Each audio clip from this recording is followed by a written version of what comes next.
If I were to ask you what note comes after C, you'd probably say C sharp. And you wouldn't be wrong, but I can do you one better with C half sharp.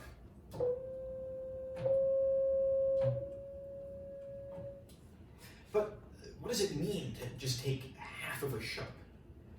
In order to actually answer that question, we're going to go all the way back to ancient Greece.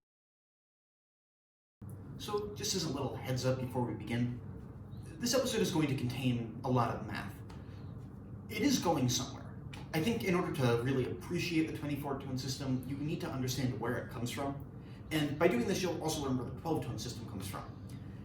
That being said, I know about half of you are really excited, and the other half just want to get on with the music. That second one sounds like you. Feel free to skip this episode for now, but I do think you should come back to it at some point.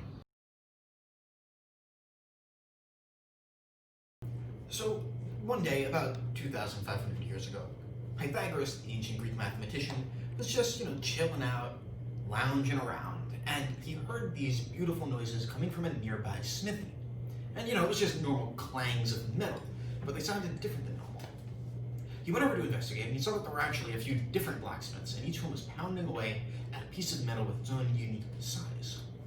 And whenever two of the blacksmiths would pound the pieces of metal at the same time, it sounded great. It was in perfect harmony.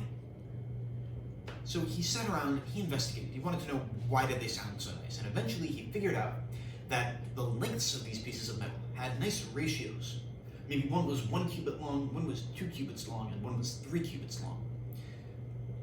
Whenever you hit two pieces of metal that are both like a nice integer length, that is, they've got a nice rational number ratio in terms of their sizes, you get a beautiful harmony. But when you hit two pieces of metal that just have random sizes, it just sounds like noise. That observation is basically the core of how we think about tuning. Except instead of talking about the sizes of various objects, we're going to be looking at a property of a sound wave called frequency. So whenever you hear a sound, what you're really hearing are sound waves. And these can take a variety of different shapes, but for now a sine wave is going to work because it's just the simplest one. The most important property for us as microtonal musicians is called frequency. On this diagram, it's how many peaks you have within a given period of space. But when you're actually hearing sound waves that are moving through air, it's really going to be about how many peaks you get passing through a given portion of space, for example, your eardrum, in a given period of time. By convention, we say that a note with a frequency of 440 hertz is called A. A! And if you've played music before, if you play any instrument, this is the exact same concert A that you're already familiar with. Okay, now if we want to start adding in more notes, because really, how much can you do with just one A? We can make use of those integer ratios that Pythagoras found. For example, we know that doubling the frequency of a note takes us up an octave. Similarly, we know that multiplying its frequency by 3/2 gives us a perfect fifth. And multiplying it by 4/3 gives us a perfect fourth. Okay, so you can probably see where this is going. We can use the circle of fifths and the circle of fourths to generate every note. For example, E is going to be 660 hertz, and then if we want to go a perfect fifth up from E to get to B, we multiply it by 3/2 again to get 990 hertz. And we can keep doing this. We can also use the circle of fourths. And if we keep doing this, we'll eventually run into an issue, because we're going to get two different frequencies for D sharp. We can get to a D sharp, or E flat if you prefer, in two different ways, starting from A 440 hertz. We can either go up by a fourth 6 times to get this, or we can go up by a fifth 6 times and we get this. Now, on first listen, those might sound pretty similar, but they're really not. This is the first one, 618 hertz. And that's the second one, 626 hertz. If I play them together, you can tell they're different. Here they are next to each other. they're not the same note at all. Incidentally, neither of them are actually the same as the real D sharp or E flat that we normally use. If I play all three together,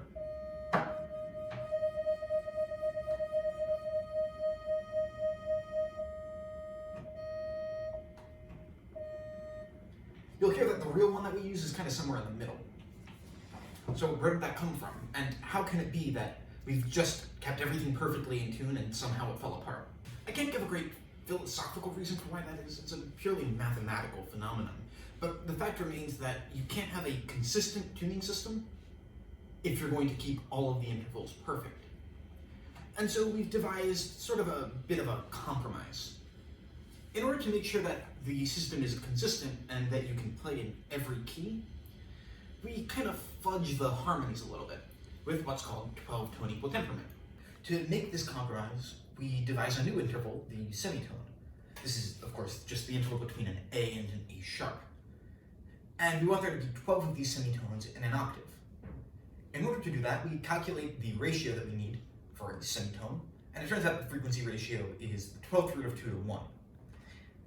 That's a little bit odd, but it does have the property that if we stack 12 semitones on top of each other, we wind up at an octave. We can easily start running these calculations. If we start at A 440 hertz and multiply that by the 12th root of 2, we get 466 hertz, which is an A sharp. So we can continue on this path until we've constructed all 12 notes in the octave. It's not a perfect system. Some notes are still going to be a little out of tune. For example, C sharp is about 554 hertz instead of just 550, and an E natural is closer to 659 hertz than 660. But for the most part, it's a pretty good approximation of the actual intervals that we're looking for. But again, there's no reason why we need to use 12 as our magic number of notes. All you have to do is change what root of 2 we're taking, and you can create basically any scale you want. If you use the 5th root of 2, you'll get the 5-tone equal temperament scale. If you use the 19th root of 2, you get the 19-tone equal temperament scale. And for our purposes, we're most interested in using the 24th root of 2 to get the 24-tone equal temperament scale, or the quarter-tone scale. In other words, to go from an A to an A half sharp, we multiply the frequency for A, 440 hertz, by the 24th root of 2. And what we get for our frequency for A half sharp is about 453 hertz. Now, if we multiply that by the 24th root of 2 again, we should expect to get the frequency for A sharp, 466 hertz, and indeed we do. In other words, we have managed to find a note that is exactly in between A and A sharp. So now you know a little bit about how we hear sound, and also how to construct pretty much any scale you'd like. But now that we've actually built our quarter tone scale, the rest of the videos are going to be dedicated to actually using it. Next video is going to be about the new notes and the new intervals we get with the scale. So I'll see you then, and stay tuned.